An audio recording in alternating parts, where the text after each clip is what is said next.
Yo os pido, ya abrimos el debate, si os parece, a todo lo que estamos viviendo, esta fecha de proclamación de Felipe VI, que le acaba de dar el presidente del Congreso, Jesús Posada, a falta de confirmación definitiva. Pero nosotros veíamos ya que iba a ser a partir del 16, se baraja ya 18 de junio, o sea que el proceso va viento en popa.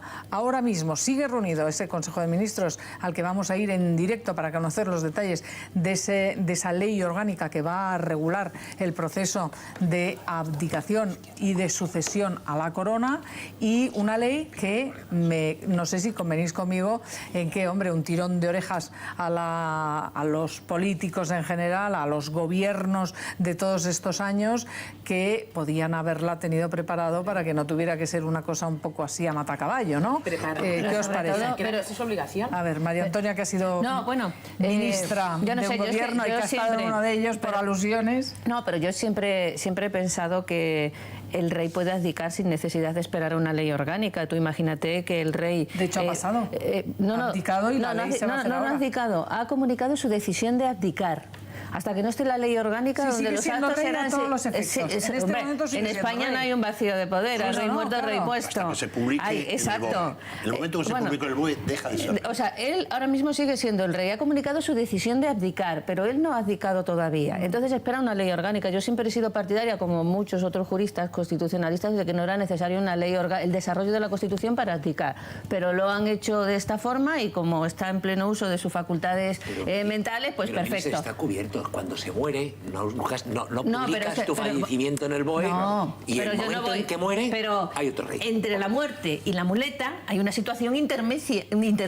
Se puede quedar en la cama mucho tiempo, hay muchas cosas, ¿no? Bueno, pero con independencia de eso. Pero lo curioso es, Isabel, que se habla mucho de la ley orgánica y no se habla de la obligación de que esa sesión de proclamación ante las Cortes Generales se tiene que regular por un reglamento que regula las sesiones conjuntas del Congreso y el Senado, y que no se ha aprobado hasta ahora. Tendrán que aprobarlo. No lo van a aprobar porque regirá como supletorio el del Congreso, pero esa es otra desobediencia constitucional. Nosotros tenemos reglamento del Congreso, reglamento del Senado y falta el tercer reglamento, que es para todos los temas relacionados con la corona. Y ese, como nadie lo sabe, se ha hablado de una ley orgánica. ¿Todo esto por qué no se ha hecho durante todos estos años de democracia, de prosperidad? Todo lo relacionado con la corona compete a las Cortes Generales, es decir, a las dos cámaras reunidas en sesión conjunta, que se tienen que regir por un reglamento que todavía no se ha aprobado, que está en la Constitución española, La pregunta previsto, que hace y no se ha regulado. Tiene una respuesta bastante fácil desde la información, es decir, no se ha hecho porque el rey no ha querido. Claro. Que el rey no quería. Es decir, que no se ha hecho por vasallaje, quiere decir, no por excesivo respeto al rey. Hombre, claro, porque quien tiene la capacidad de legislar son las Cortes Generales, no es el rey. A nuestro invitado José Ramón Pin, que estuvo en aquel gobierno cuando fue proclamado. A ver, por favor, de uno en uno. El rey no quería, y de hecho, en su discurso de Navidad decía, yo voy a seguir.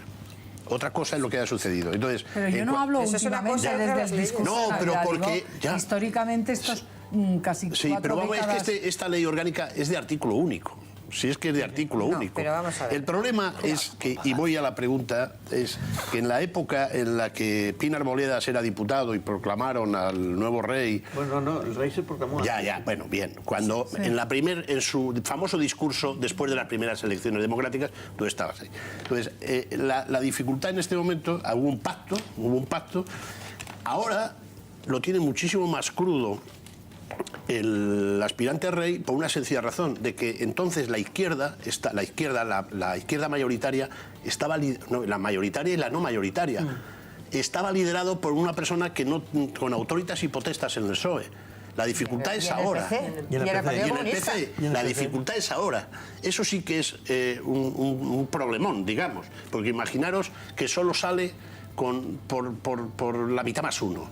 Tú no puedes. Eso no va a pasar. No va a pasar. En este momento, con la mayoría absoluta del Partido Popular. Vamos a ver, pero si solamente con el Partido Popular, si se tiene que aprobar por mayoría absoluta. No es eso, Isabel. Pero si se garantiza, hombre, el Partido Socialista con Rubalcaba, esto está resuelto. Me gustaría que viéramos un vídeo en el que hemos preparado precisamente contando esta cuestión, este momento en el que ha decidido abdicar el rey en su hijo Felipe VI. Vamos a ver por qué y las reacciones de la clase política y el por qué. Véanlo. Pasaban pocos minutos de la 1 de la tarde cuando el rey don Juan Carlos daba la sorprendente noticia. He decidido poner fin a mi reinado y abdicar la corona de España. 2 horas y media antes, el presidente del gobierno, Mariano Rajoy, ya había comparecido ante los medios para ser el portavoz oficial de la abdicación del rey, siguiendo el protocolo. Su Majestad el Rey don Juan Carlos acaba de comunicarme su voluntad de renunciar al trono y abrir el proceso sucesorio. La de ayer fue una mañana intensa. A raíz de conocer la decisión de don Juan Carlos, las reacciones políticas se fueron sucediendo. El rey don Juan Carlos ha sido el rey de todos los españoles y estamos convencidos de que su hijo, el príncipe de Asturias, también lo será. El príncipe es la persona más preparada para asumir el enorme reto que supone sucederle en la corona. Ha asegurado la integridad del Estado, ha preservado el funcionamiento de las instituciones y ha sido un factor clave en la cohesión de todos los ciudadanos en torno a un esfuerzo colectivo de paz, de libertad y de bienestar social. Todos coincidieron en destacar el papel fundamental del rey en la transición y la democracia. Sin embargo, portavoces nacionalistas aprovecharon la ocasión para reivindicar los derechos históricos del País Vasco y Cataluña. El proceso político catalán, que nos tiene que llevar a la votación del 9 de noviembre, seguirá. Habrá cambio de rey, pero no habrá cambio en lo que tiene que ser el curso del proceso político catalán, que nos tiene que llevar, insisto, a poder decidir libremente nuestro futuro. Una nueva oportunidad para el Estado, porque la cuestión vasca no está resuelta. El ordenamiento jurídico ofrece la oportunidad de una actualización e institucionalización de los derechos históricos vascos. Hay una vía abierta que plantear desde el binomio reconocimiento de los derechos históricos y pacto con la corona incluso. Es una persona muy preparada, mucho más de lo que seguramente la mayoría puede llegar a pensar. Creo, por tanto, que es una persona capaz y creo que hay que pedirle, y más en estos momentos desde Cataluña, que sea muy sensible. Creo que visita mucho Cataluña y tiene que serlo y puede serlo, que sea muy sensible, que aquí hay un pueblo que tiene una voluntad de ser y qué es lo que significa cuando desde aquí se reivindican derechos históricos, se reivindica la condición de nación. Lo único cierto es que el proceso sucesorio se ha puesto en marcha esta misma mañana, hace pocos minutos, en el Consejo de Ministros, que llevará a Felipe a ser proclamado nuevo rey de España en poco menos de un mes. Bueno, esto es lo que está pasando, las reacciones de todos los partidos políticos, ese decreto que estamos esperando conocer los detalles. Todavía no es la rueda de prensa de ese Consejo de Ministros extraordinario que se ha reunido a las 12 de la mañana y que todavía no, como digo, no conocemos el resultado de cómo se va a proceder a esta proclamación para el día 18, si es que se confirma, pero quiero vuestra opinión. Es que la imagen ya de entrada y desde fuera es de precipitación, es decir, han tenido muchísimos años para poder pensar en esta posibilidad. Siguiendo lo que apuntaba aquí el maestro, bien, yo no puedo entender por qué, si efectivamente sabían que había este vacío jurídico, no se han puesto manos a la obra antes, y si efectivamente este era un deseo del rey, pues el rey no debe recordar lo que le aconsejó Torcuato López Miranda, que fue de alguna manera su consejero, Torcuato Fernández de Miranda, perdón, que fue su consejero, ¿no?